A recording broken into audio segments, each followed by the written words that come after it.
I was out doing a delivery one late night. It was probably the longest drive I have ever taken for a pizza delivery. From the pizza place I worked at, it was a 20-minute drive, which isn't too crazy out where I live. Plus, they ordered 4 large pies, so I figured it was a party and I would get a much bigger tip. Navigating the dirt roads at night was always annoying though. I pulled up to the given address. It was some old, sketchy-looking building, literally in the middle of a forest clearing. There were no cars parked anywhere, or any lights on. I put my car in park and called my boss. I asked him to reread the address at least 3 times to make sure I typed it in right, but that checked out. I could tell he was in a really bitchy mood, and he told me to at least knock on the door and check it out. He would normally get mad if we took back 1 pie, but I was afraid of what he would do if I brought back 4. I was insanely unnerved, but got out anyway and forced myself to the front door of the building. There was no doorbell, so I just knocked really hard. I heard nothing and didn't really expect to hear anything. I was extremely disappointed, not because nobody answered the door, but because I was realizing that it was all a waste of time and gas. I knocked one more time out of desperation, and then began to hear some kind of rustling noises from inside of the building.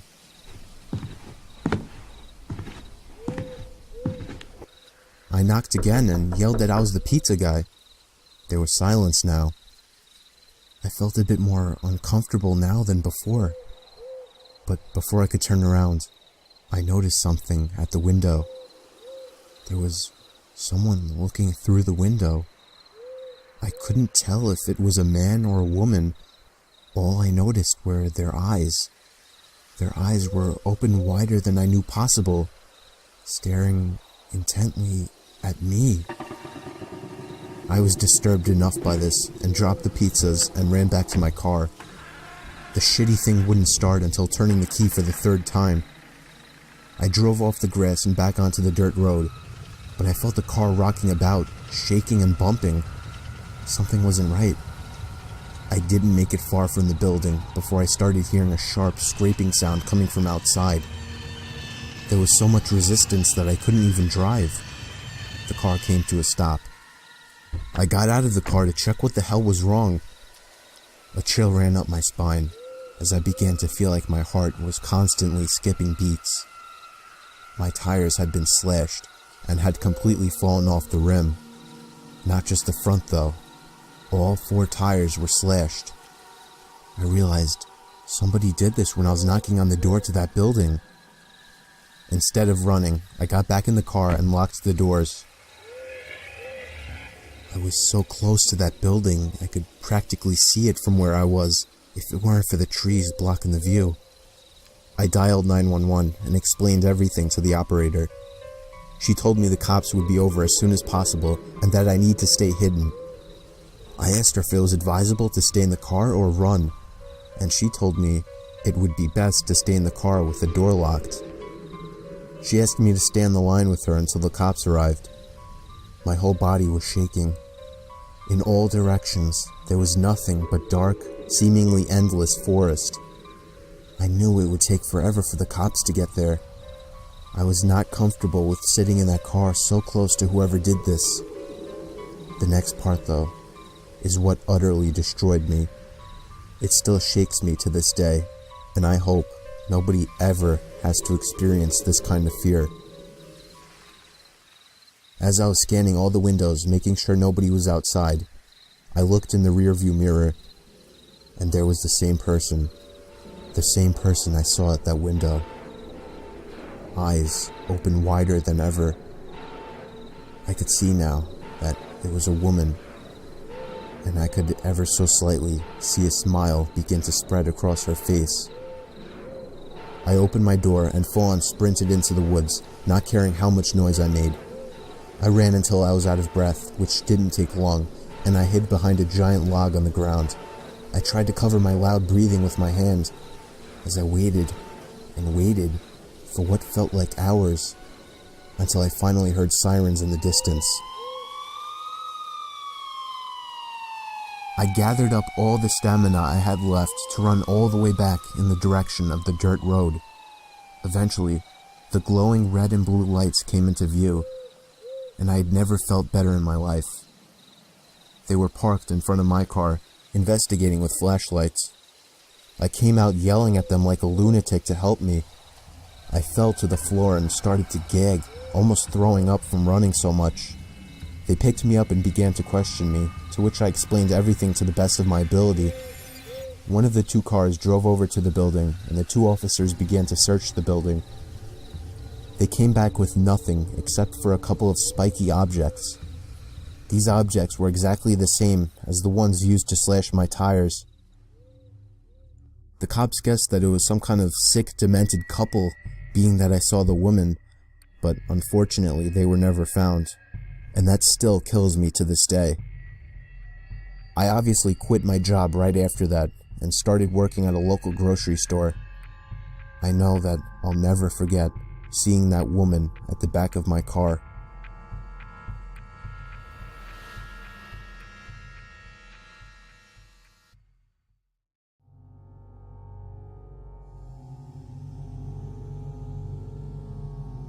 I recently moved out, and I already have a horror story to tell. The house I moved into isn't anything impressive, it's just a house that's appropriate for 1 or 2 people. But I'd say right away, I started hearing weird sounds coming from inside the walls. I first heard it in the kitchen, and then in the bathroom, but on night 3, I started hearing it in my bedroom. I was sure there was some kind of animal living in my walls. I just had to figure out how to get rid of it. The next morning, I didn't even have enough milk to fill the bowl of cereal. I couldn't believe I hadn't realized I needed more milk. In fact, I seemed to be eating up all of my food pretty fast. I woke up in the middle of that night to the sound of breathing. Not my breathing. It sounded just like the breathing of a person. I flipped the lamp on and it stopped. I chalked it up as my mind playing tricks on me after waking up. The next day was really hot, so I turned on the AC for the first time. I checked every single vent, and some of them weren't blowing any air, one of them being the vent right next to my bed. I peered through the vent with a flashlight. There wasn't even a duct behind the vent. It was just the inside of the wall. It seemed that whatever air duct was in there had been removed. Unfortunately, I didn't look into the air conditioning system while buying the house, so I didn't know about this. That night, I had to sleep in the heat with no AC, so I was up pretty late, constantly rolling around and flipping the pillow over. Then, I eventually started to hear the breathing again, but this time, I was fully awake. I knew it was real this time. It was coming to my left. I looked to my left at the air vents. The sound was surely coming from in there. I grabbed the flashlight again and shined it in through the vent. I dropped it and screamed. There was someone's face peering through the cracks of the vents. The first thing I saw were their eyes, open wide and glowing. I screamed all the way down and out the house. I soon found out there was a crazy, dangerous homeless man living in my walls, and he had been eating my food ever since I moved in.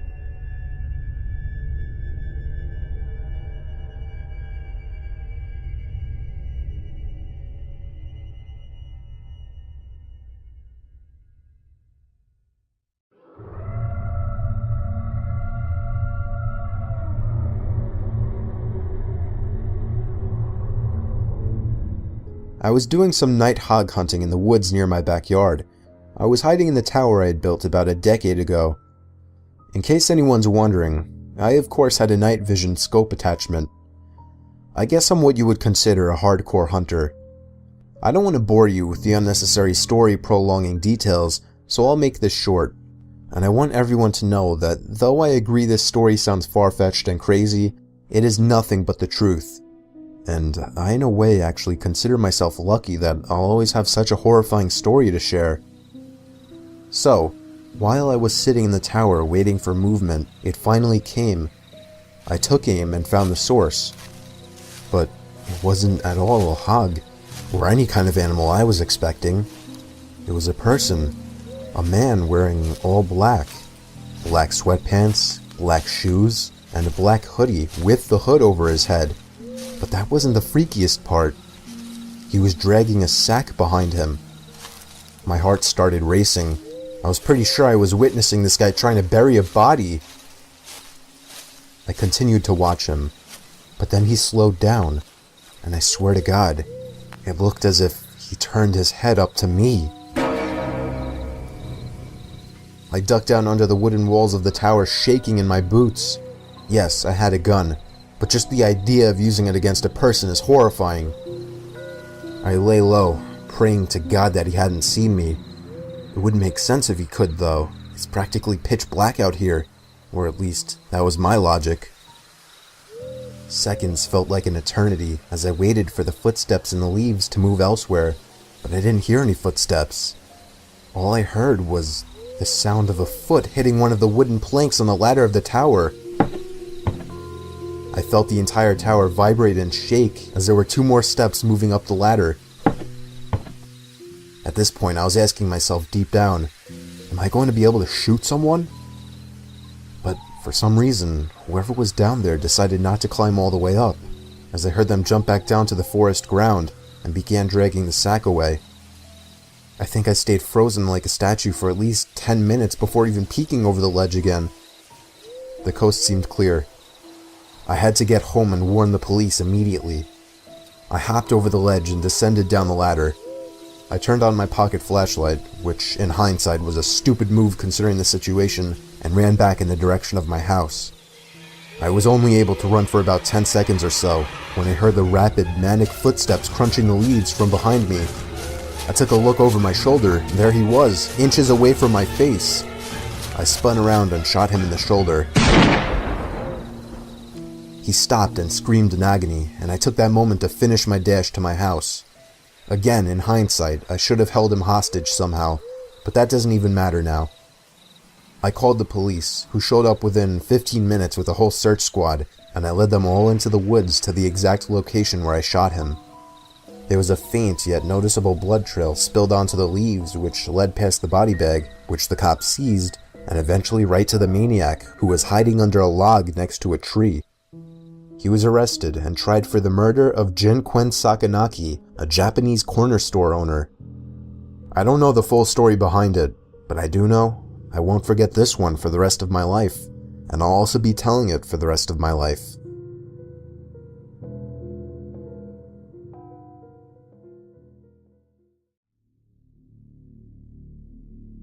I'll never forget the time me and my brother snuck out past our bedtimes to explore an allegedly haunted house down the block.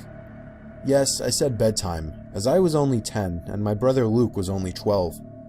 When our parents said goodnight to us, I went to Luke's room and we took a couple hand-powered flashlights with us and hopped outside through the window. Luckily, his room was on the first floor. Those hand-powered flashlights worked by constantly pushing in a little trigger that would create light inside the lens. They were noisy as hell, but they were convenient. Once we were outside, we just walked down the block, and in 2 minutes we were there. It was rumored by all the neighborhood kids and teens that the place was haunted. Everything about it was creepy. The older, more antique design of the house, the isolation from the rest of the houses, and the broken windows and rotting wood. It seemed perfect for a horror movie. We went around to the backyard. This was all my curious and confident brother's idea. I was scared shitless. The door was locked, as expected. I felt a bit of relief, thinking we might just go home, but my brother made a shocking move next. He grabbed a plank of wood laying in the grass and began smashing the already chipped window. Eventually there was enough of an opening to unlock it and slide it up completely. We hopped inside and began cranking those noisy-ass flashlights. Immediately after entering the house, we both picked up on the fact that it was like 90 degrees in there, which was odd as it was a September night in the mid-70s. There was no graffiti or anything anywhere. In fact, it was relatively empty besides a few pieces of furniture that were clearly not worth taking along. It seemed we were the first to enter the house, shockingly, or at least from the back. We went upstairs to the main floor from the little den area and continued cranking the flashlights. That's when we heard the slightest crack in the floorboards from right above us. We both jumped. I tugged for Luke to leave, but he told me the place is old as hell. It's just house noises. I stopped cranking the flashlight at this point, and I urged Luke to do the same, but he only called me stupid for suggesting something so ridiculous. Then there was another crack in the floorboards from above us. He began walking upstairs. I didn't want to go up there, but I was not about to stay down there alone. I followed behind him to the upstairs. There was a door that led to a room right above where we were standing. I begged him not to open it, but he must have just wanted to be the big, tough older brother. He began to reach for the doorknob while still cranking the noisy flashlight, but then he stopped. I was confused. I could see in the dark he was moving his ear up against the door, listening for something. Silence. Then, the most deafening, nightmare-inducing moment of my life. A single bang on the door from the other side sent my brother staggering into the wall in pain, covering his ear. We dropped the flashlights and ran straight out the back door and back home. We were so loud when we got back that our parents found us out. We told them what happened, but they naturally didn't care and grounded us both for a week. 2 nights later, I woke to the sound of something from outside my window and a glare of brightness sneaking in through my slightly opened blind. I sat up, and my heart sank when I realized it was the sound of the crank to my flashlight. I stood up and looked out the window, and that's when it stopped. There was nothing but complete blackness out there after that. I woke the next day barely remembering what happened, and I still hope today that that part was just a dream.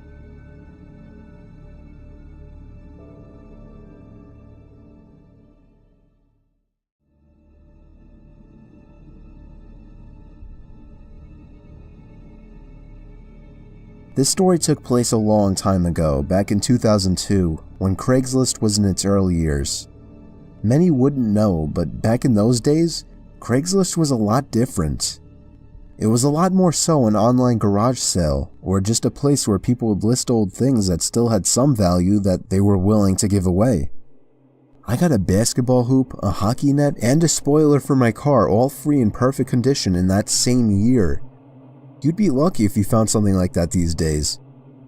Anyway, me and my son were dying to buy a hockey net so we could practice in the cul-de-sac we lived in. For the record, this was before I got that free one I mentioned. Wouldn't you know it, on Craigslist there was an ad for a slightly used regulation-size hockey goal for only $50. It came with a puck and 2 slightly used hockey sticks. I still have a picture of that ad to this day. It seemed like the perfect deal, but he lived about 2 hours away. I called the number he had listed, and he sounded pretty normal on the phone. He had a pretty deep, dark voice, but nothing that would be off-putting. I remember his voice being a bit emotionless. He agreed to meet halfway due to the distance, said he'd put the stuff in the back of his pickup truck. He said he could only come after he got off from work though, which was much later in the day, way past dark. We agreed to meet at some rest stop off the highway.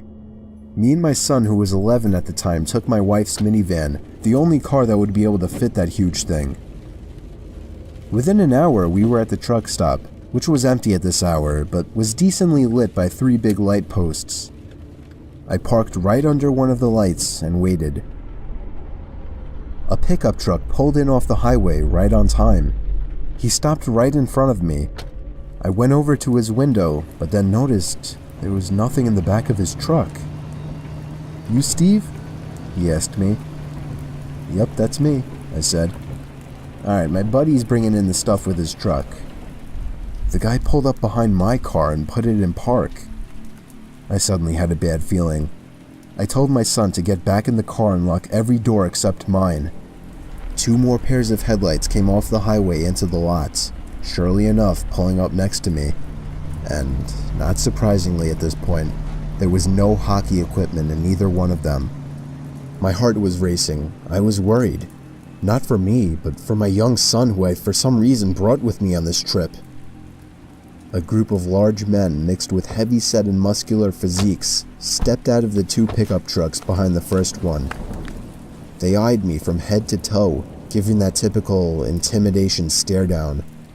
Then this bald guy wearing sunglasses said in a deep voice, "Where's the money?"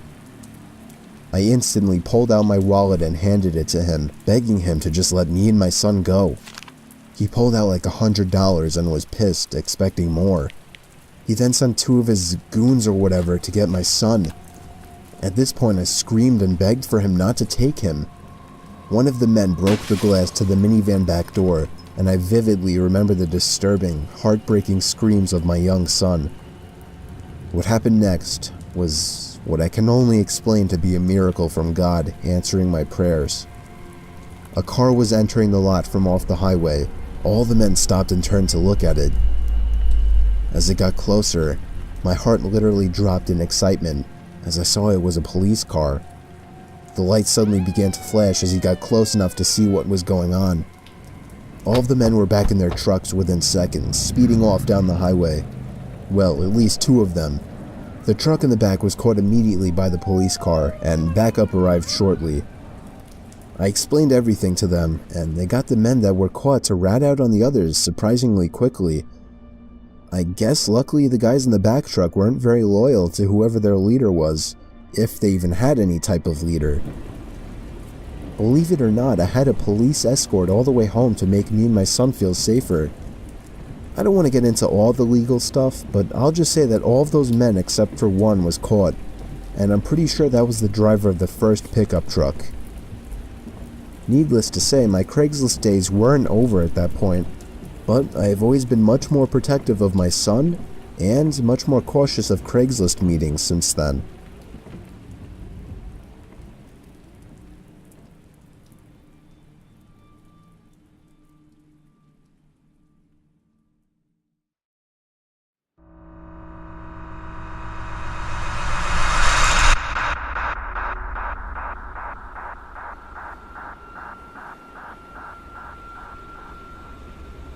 There was once an isolated island off the coast of Scotland where 3 lighthouse keepers lived and were responsible for keeping the building intact.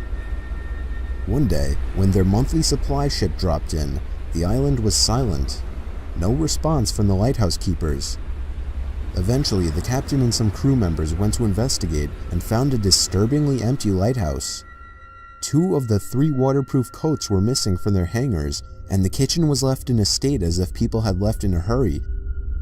The lighthouse log only added more mystery to the situation. The log described how one of the keepers wouldn't talk, and the other continuously cried for hours. All this pain and fear seemed to be coming from what was referred to as a powerful storm looming in the distance. However, this begs the question, why were they so scared of a simple storm? They should have been safe in the brand new lighthouse, right? The log goes on to talk about how they all sat close together and prayed for the storm to be over. The final log states, "The storm has passed, the skies are calm, and God is over all." Their bodies were never found, and the cause of their death is still a mystery to this day. The most accepted theory is that they somehow got swept out to sea during the storm, never to be seen again. But one final detail remains, one that scared the captain and his crew to the bone. The powerful storm described in the log didn't exist. There were no storms reported in the area. In fact, the skies were calm all day.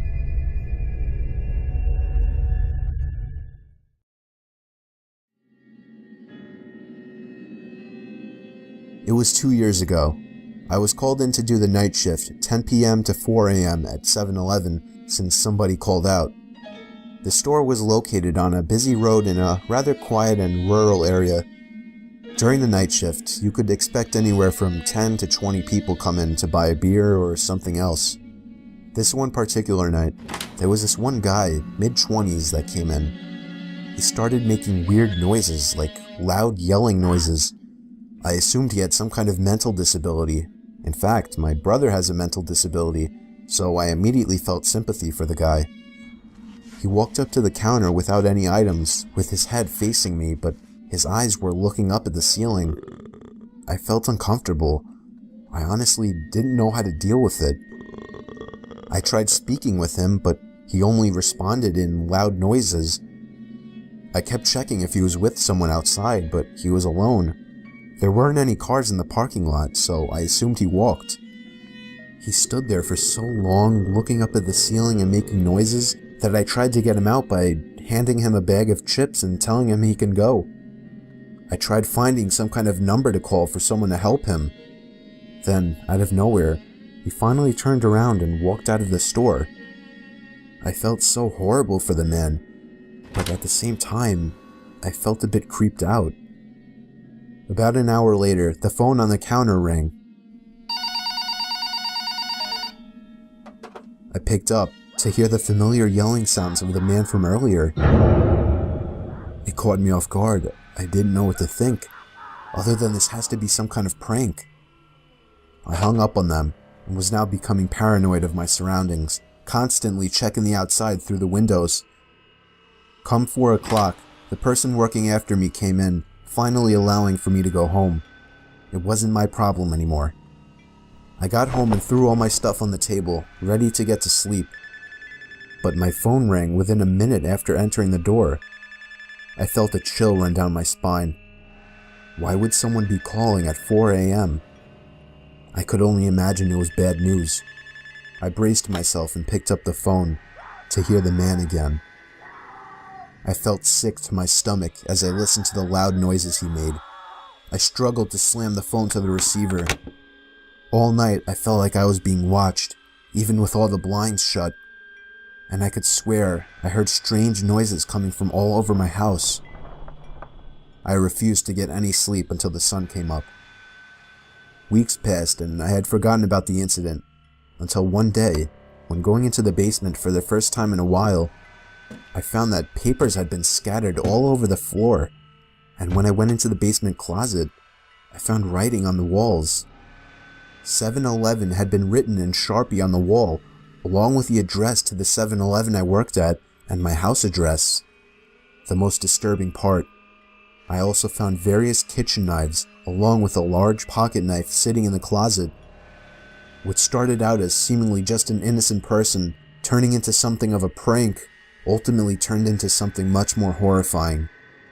He had been living down there for God knows how long, and I'm just grateful that for whatever reason he changed his mind and left, because I haven't seen or heard from him since.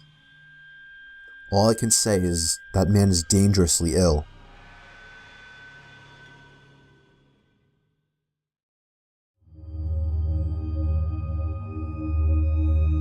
About 5 years ago, I lived downtown in a major city in the US. I've always been a night person, so I would often find myself bored after my roommate, who was decidedly not a night person, went to sleep. To pass the time, I used to go for long walks and spend the time thinking. I spent 4 years like that, walking alone at night, and never once had a reason to feel afraid. I always used to joke with my roommates that even the drug dealers in the city were polite. But all of that changed in just a few minutes of one evening. It was a Wednesday, somewhere between 1 and 2 in the morning, and I was walking near a police-patrolled park quite a ways from my apartment. It was a quiet night, even for a weeknight, with very little traffic and almost no one on foot. The park, as it was most nights, was completely empty.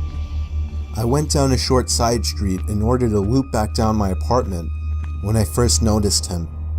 At the far end of the street, on my side, was the silhouette of a man dancing. It was a strange dance, similar to a waltz, but he finished each box with an odd forward stride. I guess you could say he was dance walking, headed straight for me. Deciding he was probably drunk, I stepped as close as I could to the road to give him the majority of the sidewalk to pass me. The closer he got, the more I realized how gracefully he was moving. He was very tall and lanky and wearing an old suit. He danced closer still, until I could make out his face. His eyes were open wide and wild, head tilted back slightly, looking off at the sky.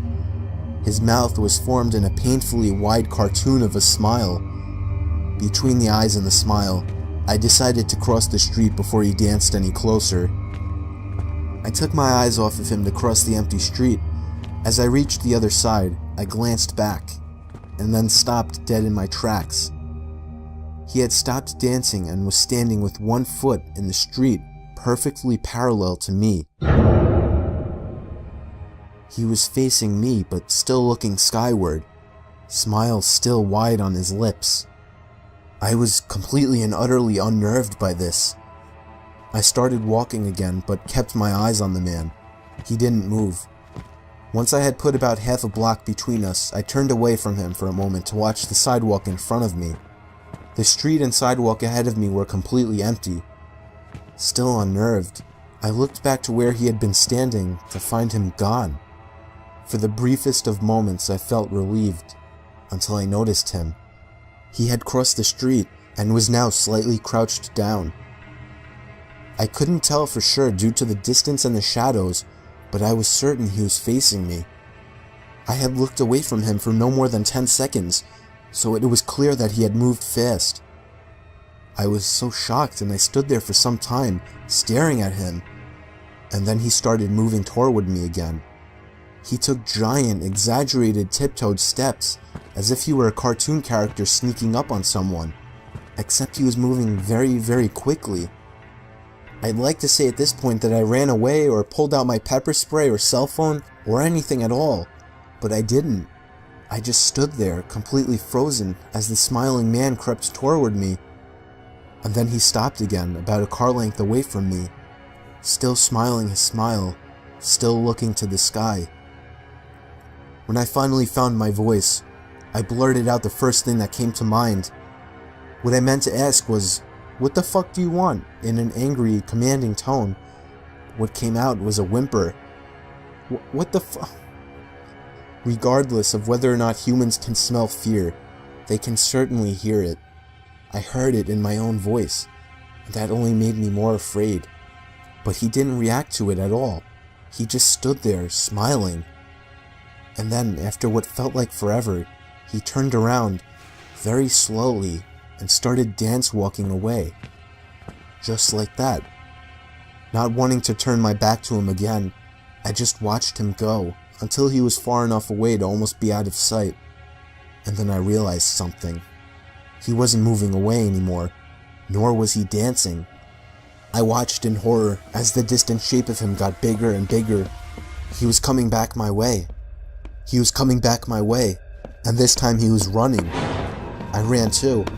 I ran until I was off the side road and back onto a better lit road with sparse traffic. Looking behind me then, he was nowhere to be found. The rest of my way home, I kept glancing over my shoulder, always expecting to see his stupid smile, but he was never there. I lived in that city for 6 months after that, and I never went out for another walk. There was something about his face that always haunted me. He didn't look drunk. He didn't look high. He looked completely and utterly insane. And that's a very, very scary thing to see.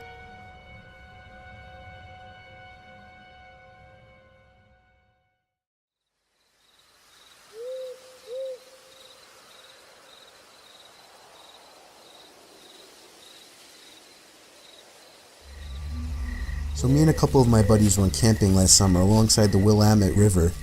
We actually had a decent hike into the deep end of woods. We did some night fishing, listening to music, and basically drank to the point where everything was funny later in the night.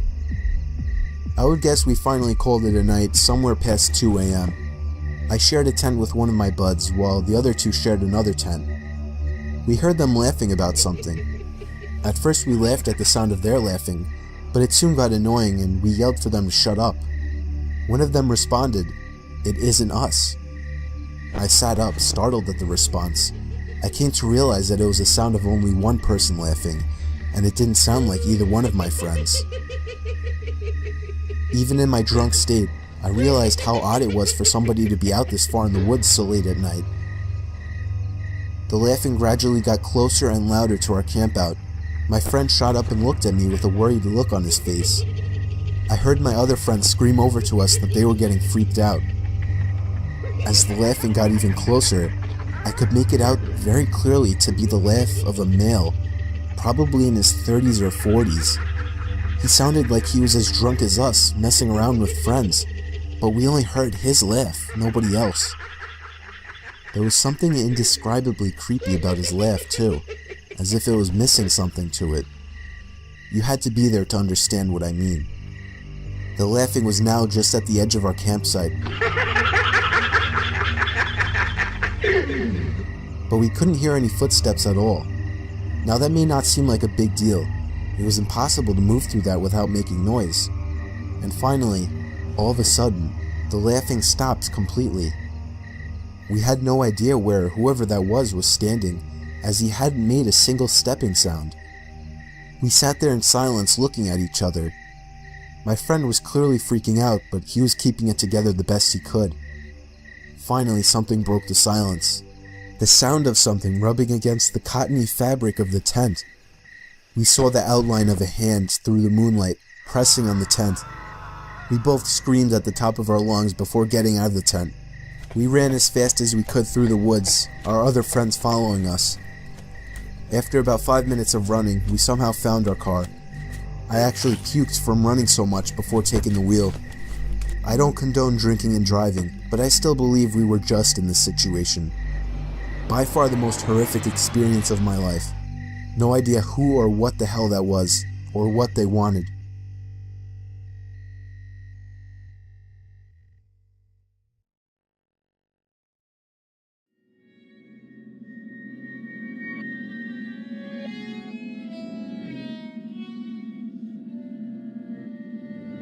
I was having a horrifying dream, possibly the most disturbing nightmare of my life.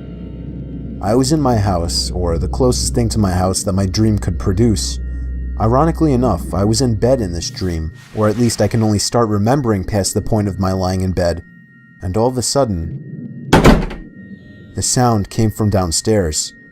I walked downstairs in the dark, not turning on any lights, to where I thought the sound was coming from. I was on my middle floor now. The dream was telling me to go downstairs to my laundry room, and so I did. But as I got there, expecting the noise to be louder and closer, it sounded like it was just as far as before. Now I was going upstairs to the kitchen, and it's strange, outside of every window was complete blackness, not general nighttime darkness. There was nothingness. I think all that existed in this dream was my house. Now my dream started to suggest that the banging sounds were coming from upstairs, so I went back upstairs and was eventually led to the attic door. It was surely beyond that door. I opened it. There was an old woman standing by a bunch of boxes. She was slowly but loudly slamming her hand on one of the boxes, producing an unnatural sound. I tried to quietly step back away from the attic, but the old woman turned around, opened her mouth twice as wide as anyone humanly could, reached out her arms, began to scream, and leaped toward me. That's when I woke up. I thought it was just a horrific dream, but when I heard a bang coming from downstairs, a bang similar to what I heard in my dream, I felt my heart completely drop. On my way downstairs, there was another bang. It was the front door. I got the butcher knife from my knife holder in the kitchen and crouched behind the door. I was waiting for the next time he would pound on the door and I would warn him to go away. I waited for a good minute in silence and finally decided to take a quick look through the window. There was somebody standing in my driveway. I couldn't tell if he was facing me or looking at me or not, but he was surely the one who was pounding on my door at 4 a.m. He walked away down the sidewalk moments after he must have noticed me.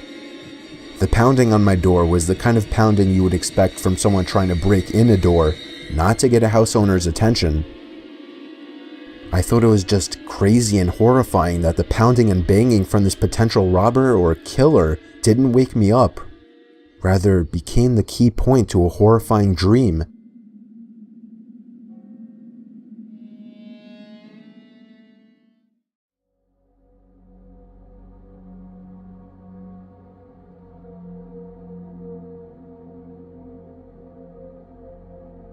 I was 19 years old at the time, working at a sketchy motel. The motel was pretty run down, and the majority of people who stayed there were locals that were just doing things they weren't supposed to be doing. Let's just say the cops came by multiple times a week. I worked as both a front desk person, checking in these creeps all hours of the night, and as a housekeeper who got to clean up their nasty, vomit-smelling rooms afterwards. One afternoon, I was working as a housekeeper in the second building of the motel on the backside furthest from the office. I hated working over there because it not only had the most worn-down rooms, but it was always pretty vacant over there and way too quiet for comfort.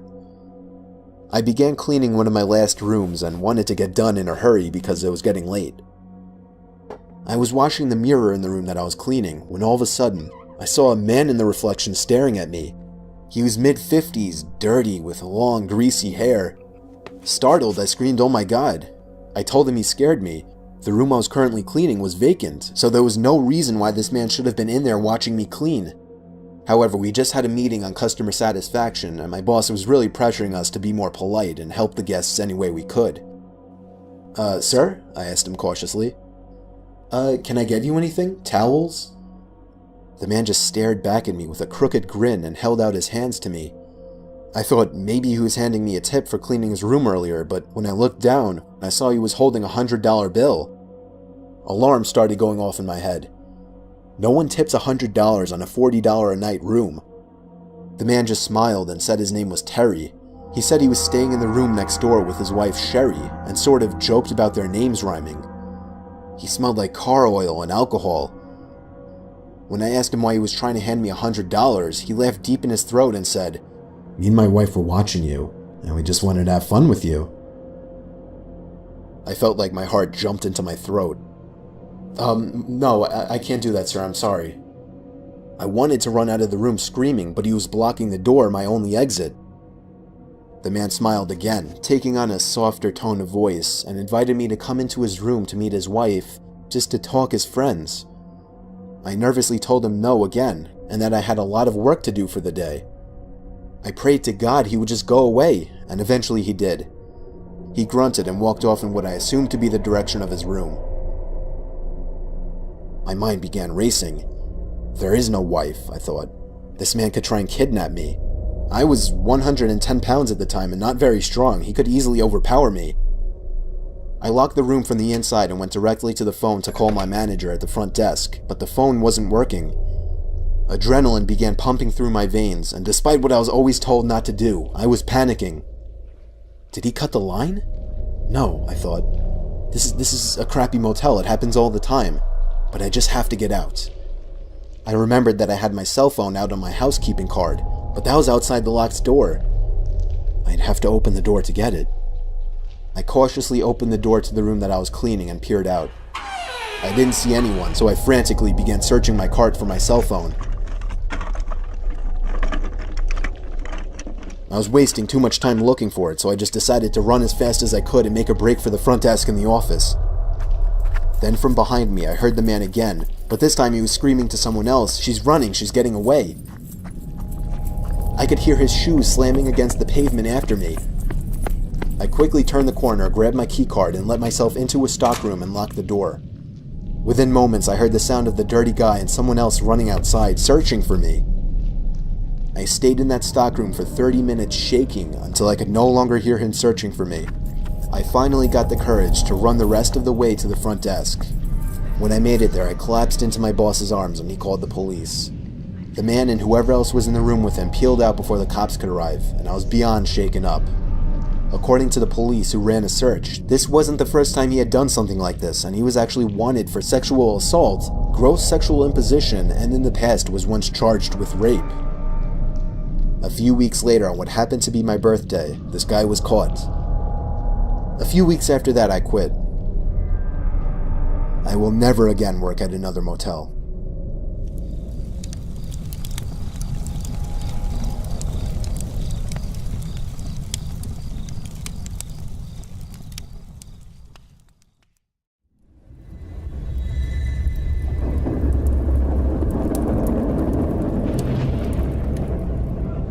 Ever since I can remember, we've always had one of those old vintage Parker Brother Ouija boards sitting in our closet collecting dust. When I was a kid, I always wondered what it was. From the box, it seemed like a horrible board game, until one day I found out what a Ouija board really is, and immediately dug it out of the closet. I insisted on my brother trying it out with me, and eventually got him to play along. We put our hands on the planchette, and I began asking the typical cliché questions like, "Is there anybody there?" and "Can you answer me?" Other than my brother jokingly moving the planchette around to imitate an answer from some kind of entity, there was no real response. After getting bored, we put the game back in the box. I did a little research that night to find out how to make Ouija boards work. Many people said online that the most ideal environment when using a Ouija board is in a dark room only lit by candles. So when my parents weren't home, I managed to gather like 6 or 7 candles and convinced my brother to try it one more time. I lit the candles and set them around the table in the dining room with all the lights out. We tried one more time. I asked again if there was anybody there. The planchette began to move. I told my brother to stop moving it, but he swore he wasn't. I told him to move his hand away, and he did. It kept moving. My brother thought I was messing with him, but I didn't pay attention. The planchette landed on the word yes. I was only 9, so I was legitimately shitting myself. My older brother had to take over. He asked the question, "Are you a good spirit?" There was a 5-second pause before my brother's hand moved along with the planchette to the word no. We both looked at each other, and at this point I ran to my room and shut the door behind me, but he continued on with the so-called game. I heard his muffled voice come from down in the dining room, when all of a sudden I heard him screaming at the top of his lungs. I ran back downstairs to see what was wrong. He was holding up his shirt, revealing a small open wound that almost looked like a claw mark. He told me to set the fireplace immediately, and I obeyed. He threw the thing in the fireplace and told me to never speak of what happened to anybody. We have never used a Ouija board since.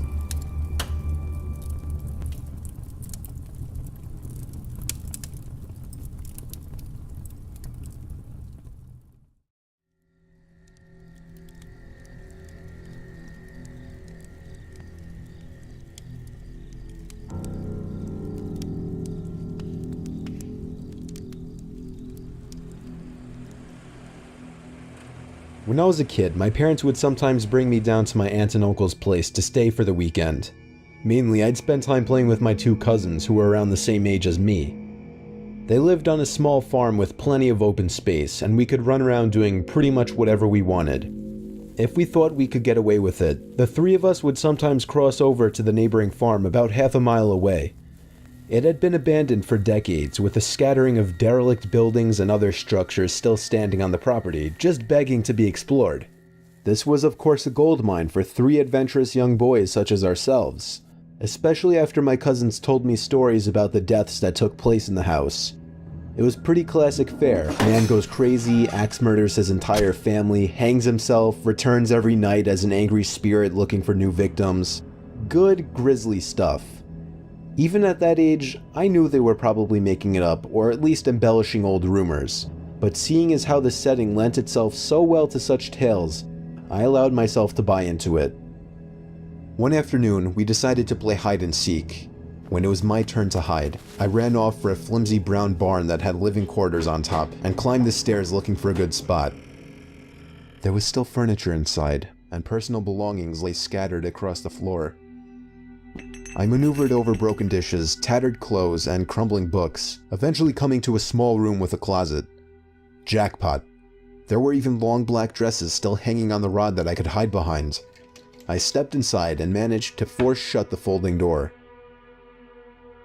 My only illumination was a slit of sunlight that shone through the crack in the door from a nearby window.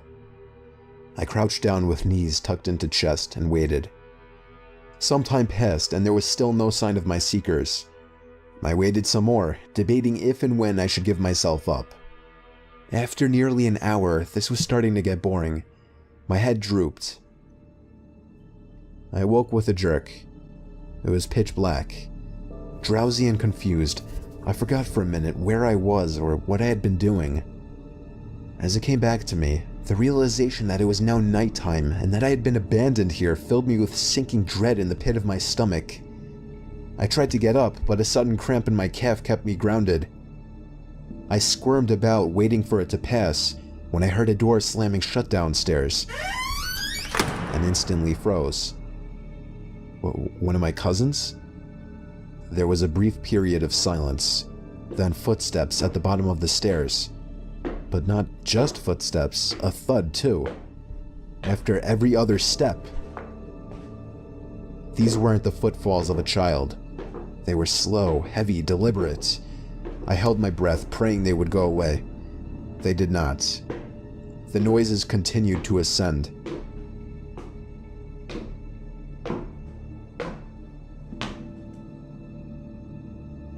After another moment of silence, the walking resumed. This time along with a steady scraping sound, like something heavy being dragged across the floorboards. The footsteps made their way through the debris and wandered aimlessly through the various rooms. I thought I could smell something faintly putrid. The constant scrape sent cold shivers coursing down my arms and back.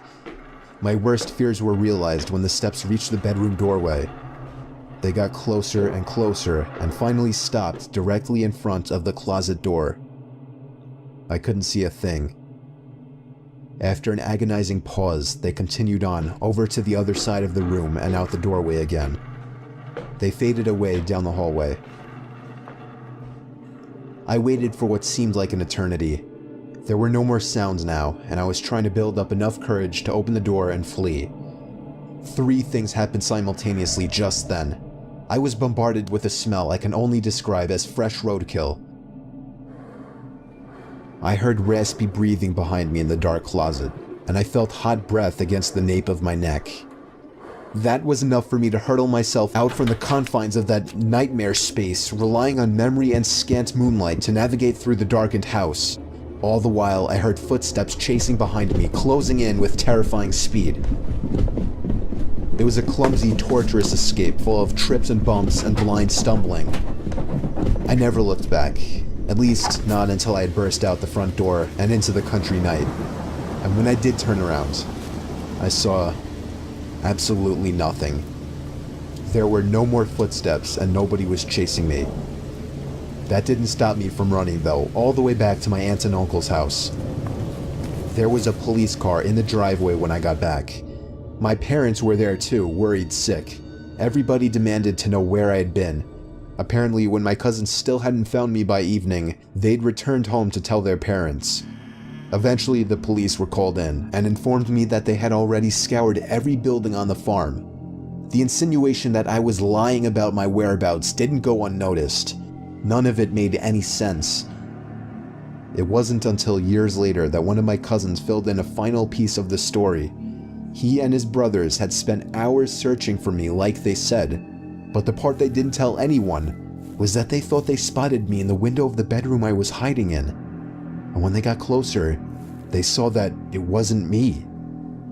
A young boy neither of them recognized was smiling and waving down at them and gesturing for them to come upstairs. That's when they ran back home. All of this while I slept in the closet.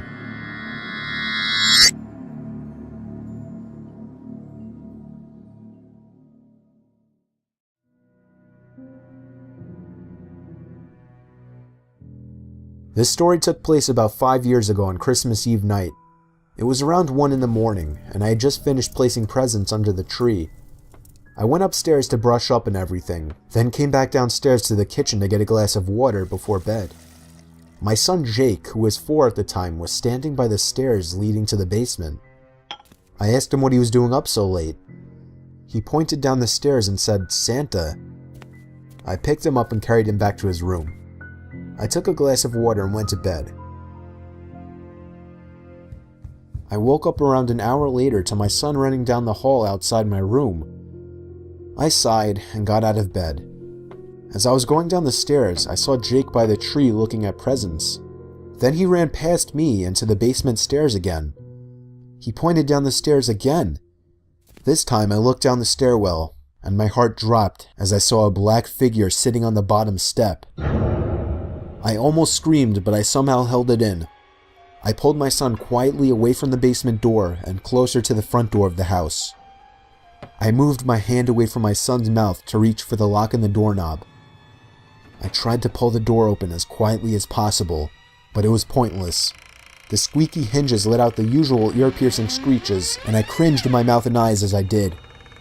Suddenly, there were heavy stomps coming from up the basement stairs. I screamed and pushed open the storm door and practically threw Jake outside. I shut both doors behind us and we ran to the neighbor's house. I rang the doorbell as fast as possible, probably 30 times before they answered. After that, we went inside and stayed there and waited for the police. Whoever that person was gone though, as determined after the police conducted a thorough investigation of the house. I ended up lying to Jake, telling him that actually was Santa Claus, but a few years later, he remembered the incident and became a little more wise to what actually happened.